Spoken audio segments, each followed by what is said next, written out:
Tonight, solving problems. A local man is tackling the nationwide ventilator shortage, how his idea could save lives. And stimulus scams. Crooks are already finding ways to rip people off who are awaiting their $1,200 checks. What you need to know to stay safe.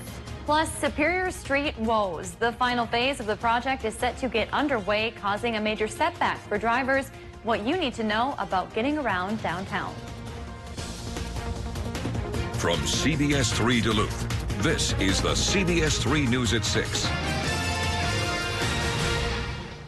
Good evening, I'm Kristen Bakke. And I'm Anthony Matt. Thanks for joining us. The COVID-19 pandemic has left healthcare facilities around the country with a shortage of supplies. Ventilators are in especially high demand. Now, one Northland teacher is creating a solution right inside his Proctor home. CBS 3's Emma Quinn shows us how he's using it as a teaching moment, too. With the help of a 3D printer, Proctor High School tech ed teacher Tyler Bloom is teaching his students and helping the community at the same time. He's creating ventilator splitters that will be donated to hospitals around the country. And split it into a quadruple ventilator, so it would take in service 4 people rather than just one. We also have a double one here, a dual one, and the dual one is obviously just for 2 people. Hopefully increasing the number of patients hospitals can treat during the COVID-19 pandemic. Bloom started making the ventilator splitters this week when he was approached by the Minnesota Technology and Engineering Educators Association. They were asking teachers for help creating ventilator pieces and face shields. It takes approximately 6 hours to run 2 of them. And so then when I get up in the middle of the night, I run down here and I throw another batch in. And by the time I wake up, it's just about done. And we're just producing as many as our printer can handle. Bloom has even gotten students on board to help. During online class, he gives students an update on his efforts and a step-by-step lesson. Thanks to a donation from Lake Superior College, Aaron Nicholson, a 10th grader in Bloom's class, has a 3D printer at home that he's been using to make splinters too. I'm excited and I'm happy that I'm doing it.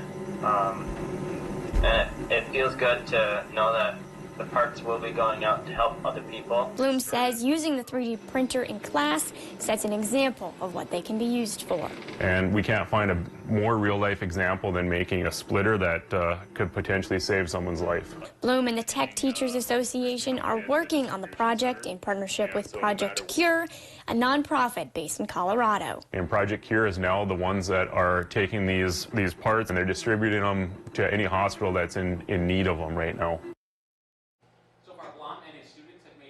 Splitters, but they hope to make many more. Blom and his students will send them to one of Project Cure's shipping facilities in Illinois, where they will be repackaged and distributed. For anyone who has a 3D printer and wants to help, you can find more information on our website. New at 6, President Trump has ordered Minnesota-based 3M to produce and sell as many medical-grade masks as FEMA says it needs. Trump invoked the Defense Production Act, hoping to speed up the distribution of desperately needed hospital masks. 3M CEO said earlier this week that the company is working closely with FEMA and is on track to double global production of N95 masks to 2 billion per year in 12 months. The Star Tribune reports medical professionals need the N95 masks because they filter out at least 95% of microparticulates and give doctors and nurses the best chance against the coronavirus. Is launching a website keeping people informed on the latest coronavirus data and how the state is fighting back. The COVID-19 dashboard will be updated daily with the same information state officials are using to make their decisions. It shows everything from where cases are to the hospital equipment available to education and employment resources. Well, Minnesota Governor Tim Walz says some states don't want to share the data because they don't want to worry people, but he thinks the unknown is worse. That's why Minnesota's taken a little different path, and it's why one that I want to make sure, since we're all in this together, that everybody on this team understands what we're seeing, what the data shows, and what the plan of attack going forward is. Walz added the data makes it clear the state needs more personal protective equipment for healthcare workers, but they're working to find it. We've got a link to the dashboard on our website. We won't know the results of Tuesday's presidential primary in Wisconsin until almost a week after voters cast their ballots. A federal judge ordered Wisconsin officials not to report the results until absentee balloting is done on April 13th. The Wisconsin Elections Commission made that request. The judge issued an order yesterday extending absentee voting until the 13th. While everyone is encouraged to vote absentee, some polling locations around the state will be open. With that, Wisconsin Governor Tony Evers is also calling on the state legislature into a special session tomorrow, asking them to give Wisconsin residents even more time to vote. Evers is asking lawmakers to vote on legislation that would send an absentee ballot to every registered voter by May 19th and extend the deadline to return them to May 26th. He says cities have cut the number of polling places, which will force voters to crowd together if they go to the polls for the presidential primary on Tuesday. Evers says he wanted to change the date of the election, but could not do it on his own. My hands are tied, and that's why I spoke to the legislative leaders about this weeks ago. I even publicly called on them to act. They have made it clear they are unwilling to change. Evers says absentee ballots will allow people to stay home and practice social distancing. More than 1 million Wisconsinites have already requested an absentee ballot, smashing previous records. Let's take a quick look at cases in our region. Michigan has nearly 13,000 cases with 479 deaths, and Wisconsin has 1,900 cases with 41 deaths. Minnesota has almost 800 cases with 22 deaths, and worldwide there are now 1.1 million cases and 230,000 recoveries. All right, Dave joins us for a quick look at the weather. Dave, some rain, snow, I don't even know what you call it, falling from the sky out there today. Yeah, but we're recovering from that, which is a good sign. Although we're still looking at a chance for it to stick around on the eastern part of our region here for a couple more hours. Okay. Let's take a look at the road conditions. They've gone down, of course, as that rain, snow, ice mix has come through, Tony, that you're trying to pin a name down on. I'll ask you for some ideas later on tonight. Submit your best ones. We'll pick a good one. Okay, so through the center slice of our region, from Highway 53 in Minnesota through 53 in Wisconsin, that's where roads are a little bit slippery indeed from the ice component of this mix that's been coming across. But that mix should end in just a matter of hours as it migrates to the east, and the rain will go away and the mix will go away, and then sunshine settles in for our weekend. So eyeing up the forecast here for said weekend, precip will be ending here tonight, then cooling, clearing and cooling, low temps around 15 or so, 16 here in the Twin Ports, could be single digits towards International Falls. And Saturday comes up mostly sunny with a high of 41. That's pretty close to normal. Sunday will be partly cloudy with a high of 48, warmer than normal. But with increasing clouds Sunday, maybe we'll get our next go-round with precip on Monday, and we'll talk about it coming up in a few more minutes.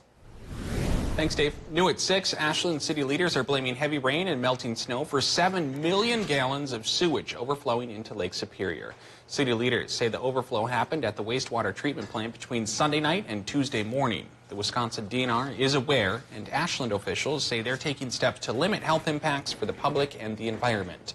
But this isn't the first time this has happened. Last year, Ashland officials told us 75 million gallons of sewage has spilled into Lake Superior since 2013. If you live in the city, you're asked not to come in contact with any sanitary sewer overflow. Authorities are sharing more information about the Ashland man whose body was found in a ravine this week. They're still waiting on an autopsy for the 43-year-old. Ashland police now say he had no apparent injuries. We've chosen not to name the man until a cause of death has been determined. Several agencies are still investigating. In a few weeks, most Americans will be receiving stimulus checks for $1,200, and there will be scammers trying to take advantage. Karen Hobbs, Assistant Director for the Federal Trade Commission, says it's not difficult to avoid scammers. She said, if you already received a check in the mail, it's fake. Direct deposits won't come for a few weeks, and paper checks won't come for 5 to 6 weeks. Most importantly, Hobbs says you won't have to give your information to anyone. There are records that the IRS already has about what you're eligible for based on your taxes from last year. If you've given them your direct deposit information on your taxes, the IRS already has that information. There's nothing to sign up for. There are no charges, no fees, nothing. Hobbs says if you think you have been scammed, you should report it to the Federal Trade Commission. You can find a link to that page on our website.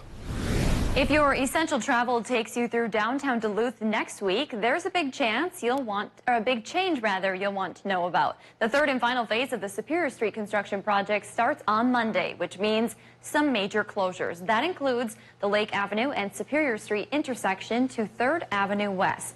That's where we find CBS3's Ryan Campo. He joins us live in what is the calm before the storm ahead of that construction. Ryan, where are you exactly?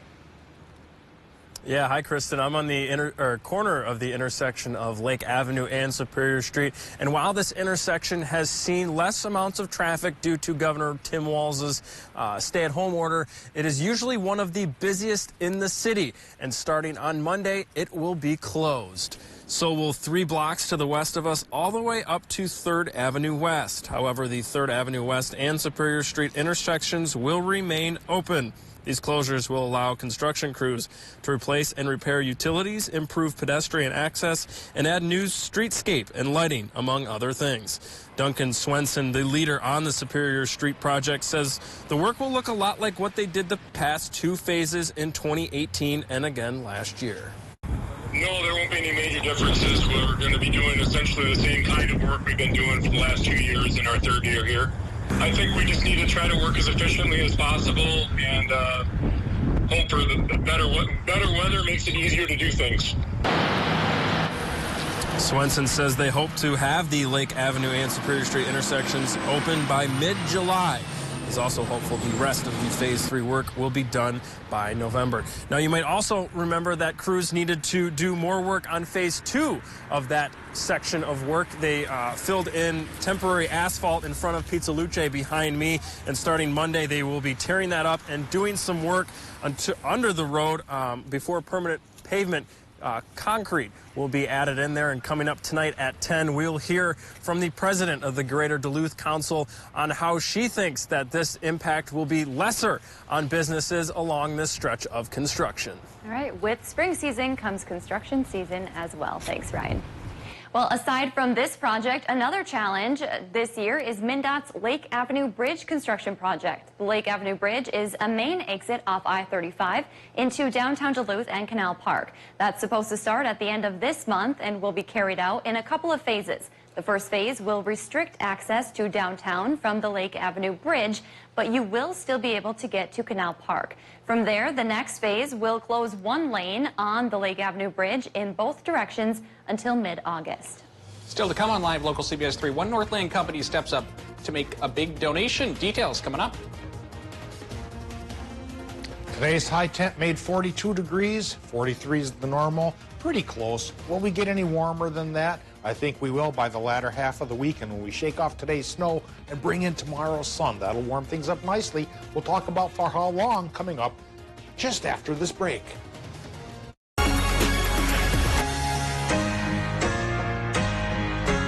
At Super One Foods, we're always looking for new talent to join our 5-star service team. We are a growing family-owned company that provides opportunities to learn new skills and enhance your working knowledge while serving your friends and neighbors. From flexible scheduling and variety in jobs to competitive wages and exceptional benefits, Super One Foods offers an excellent environment to grow both personally and professionally and can provide you with the foundation for career advancement in the communities we serve. Come join our team, Super One Foods. Jobs right in your neighborhood. If you have to work from home and teach from home, then we think you should be able to pizza from home too. Right now, get Pizza Hut's best delivery deal. Large pizzas with up to 3 toppings for just $9.99. Available for carryout or ask about contactless delivery at pizzahut.com.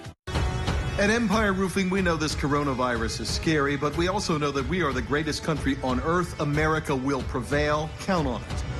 Empire Roofing is open for business. We've been deemed an essential service by the government. The integrity of your roof and your home has never been more important. Let the team at Empire Roofing inspect your roof at no charge. We'll not come inside your home or have any personal contact with you or your family. Our website is empireroofingnm.com. We will get through this together. Get a great deal on the Kubota L-Series tractor. Built upon a solid foundation of cast iron and steel, the Kubota L-Series tractor is the #1 selling compact tractor in the U.S. for over 10 years. With a powerful Kubota diesel engine and dependable gear or HST transmission, it's ready to take on your toughest projects. Get an L-Series tractor for 0 down and 0% APR for 60 months, plus save up to $1,600. serves you better than Lulich Implement.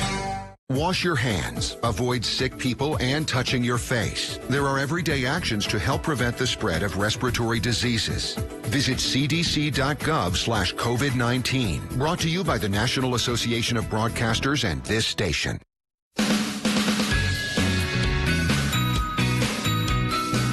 I don't believe there's another meteorologist in this area who has the experience and years that Dave has.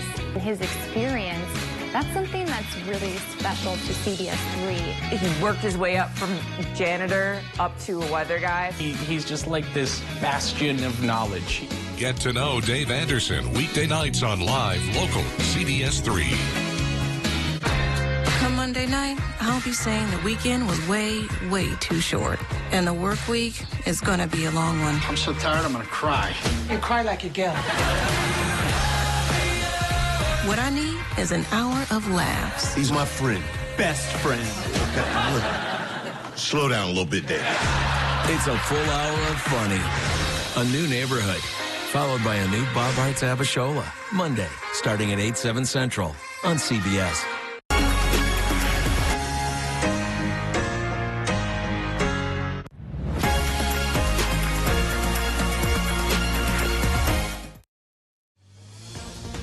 Now, the CBS3 Duluth Weather Max forecast with meteorologist Dave Anderson.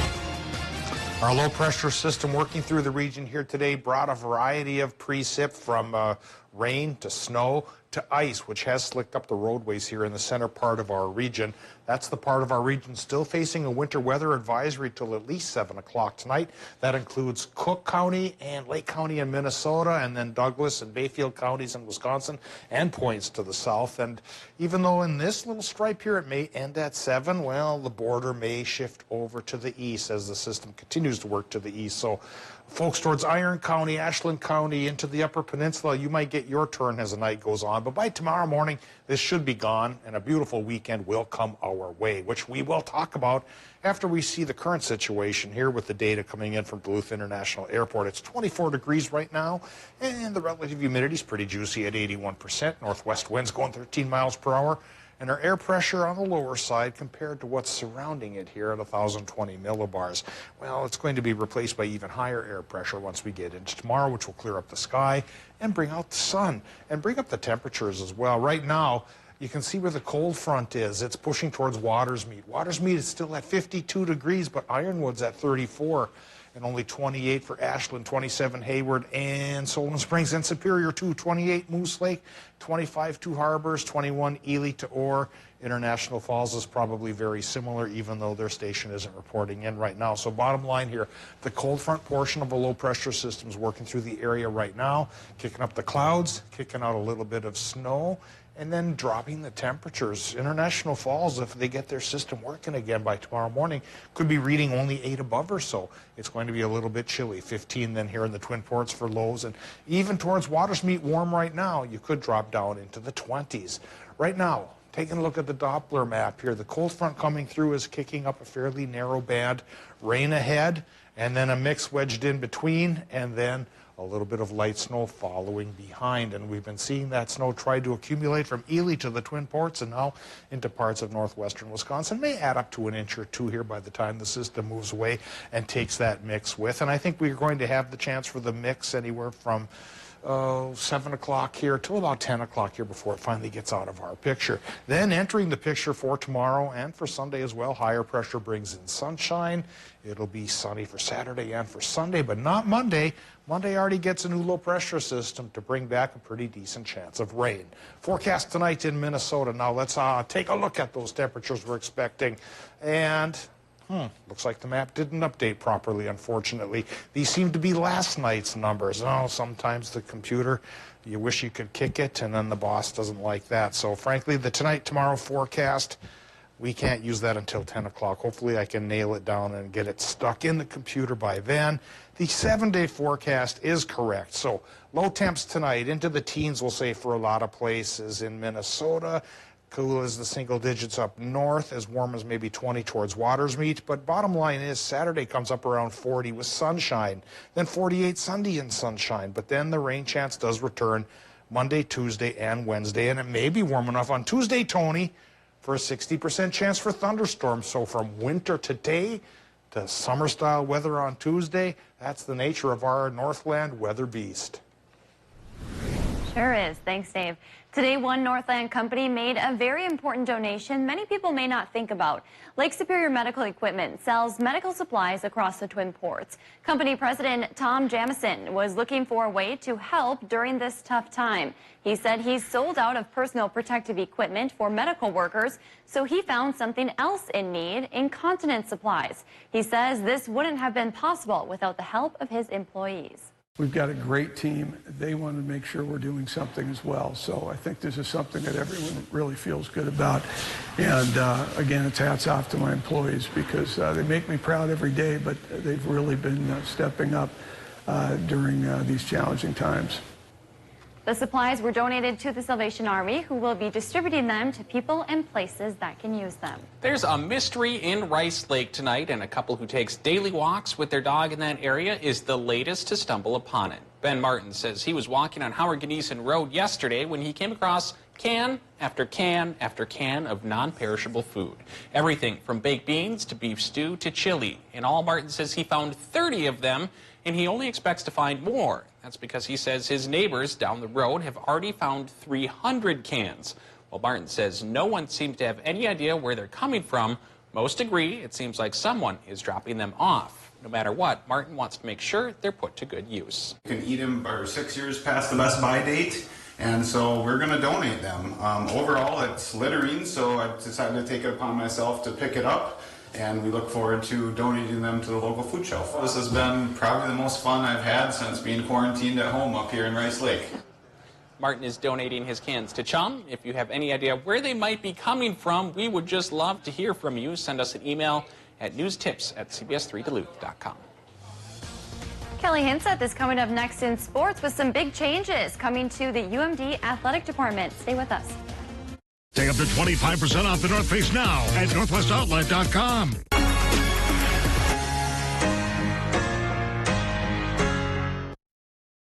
CBS3 live cams are brought to you by Kohler Chevrolet Buick GMC Cadillac. You're not just getting a car, you're getting Kohler. For breaking stories that impact the Northland most, turn to CBS3. Catch Eye on Parenting every Thursday at 6 with me, Leanne Valdez, on CBS3. Northland, when you want the most new country, make the switch to Cat Country 98.9 KTCO. Never met a girl like you. What makes you country? #1 for the most new country. Catch Eye on Parenting every Thursday at 6 with me, Leanne Valdez, on CBS3.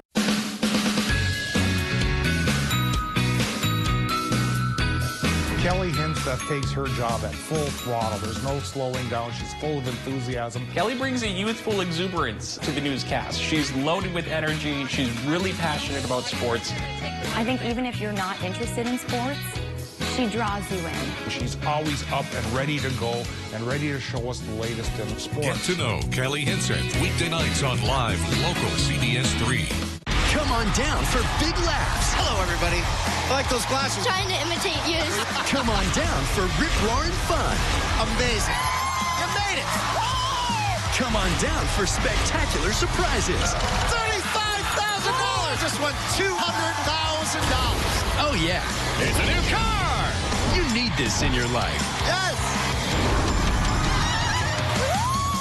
Boy, is it going to be a good hour. The Price is Right. Weekday CBS Daytime. To those who are on the road and keep our warehouses and stores stocked, those cooking the takeout orders and who help us in the store, those who keep things clean, and those who answer the call and keep us safe. We know these are trying times for everyone. So thank you. We're all in this together and appreciate your dedication. Wherever we have to go, We've just flown along the coastline. whatever we have to do. Tonight, police were throwing the first rounds of tear gas. Every evening, we are focused This is the main highway to the hardest hit areas.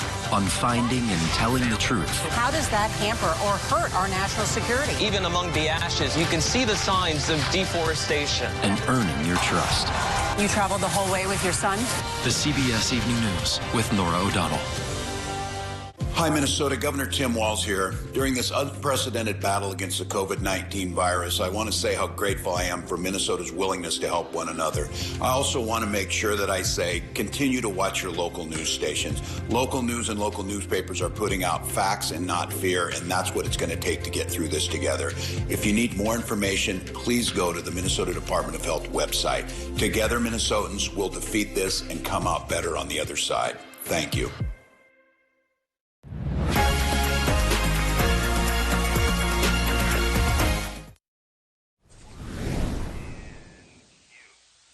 Welcome back into Sports from Quarantine. My name is Kelly Hinseth. Well, UMD Athletics, UMD Bulldog Country woke up to some pretty surprising news from the athletic department as of this morning. According to Jess Myers from The Rink Live, who first reported it this morning on Twitter, UMD Assistant Athletic Director for Communications Bob Nygaard is leaving his position starting May 1st. Nygaard is the longest serving member of the UMD athletic staff. He was in his 37th year with the Bulldogs. The Duluth native oversaw all media and public relations efforts for the department. He was instrumental in a number of different service campaigns for Bulldog athletics. Nygaard joined the Bulldog staff as an assistant for sports information in September of 1983, assuming the sports information director role later that year. He was promoted to assistant athletic director for communications in January of 2014. And in the summer of 2015, Nygaard was inducted into the College Sports Information Directors of America, or COSIDA, Hall of Fame. And some other news out of UMD today. The ticket office announced that they are pausing season ticket renewals for next year. It's nothing to panic about, UMD fans. They received an email this morning communicating that season ticket renewals would be paused amid the COVID-19 pandemic, as this is typically the time of year when renewals are made. I was able to speak with UMD Athletics earlier today, and they provided this statement for us and for fans. Quote, due to the ongoing challenges with COVID-19, we want to be supportive and respectful of our fans during this time. So we took a slight pause with our season ticket renewals, which historically take place this time of year. This is happening across the country in college athletics and is not unique to Bulldog athletics. We look forward to another great year and appreciate the continued support from Bulldog Country, and quote.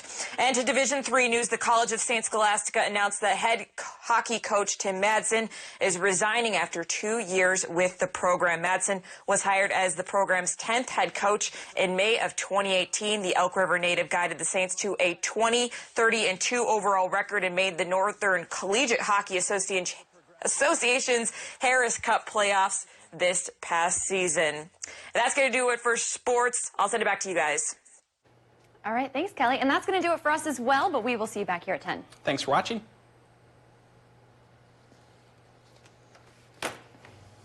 CBS